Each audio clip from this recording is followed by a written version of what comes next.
আমরা এখন কদু বাগানে কদু দেখছি, বেকাতেড়া সবই আছে, ঠিক আছে।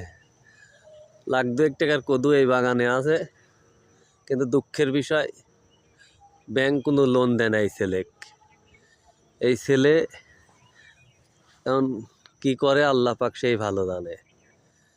কদু এই যে আপনারা দেখছেন কদু যথেষ্ট পরিমাণ তার বাগানে কদু আছে। এটা হচ্ছে কদু সুমনের বাগানে আমরা এখন ঘোরাফেরা করছি। আর অল্প সময়ের ভিতরে কদু সুমন এখানে উপস্থিত হবে।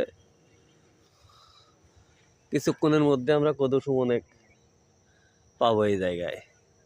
মাশাআল্লাহ, অনেক কদু আপনারা দেখছেন। আজকের মতো এই পর্যন্তই। খোদা হাফেজ।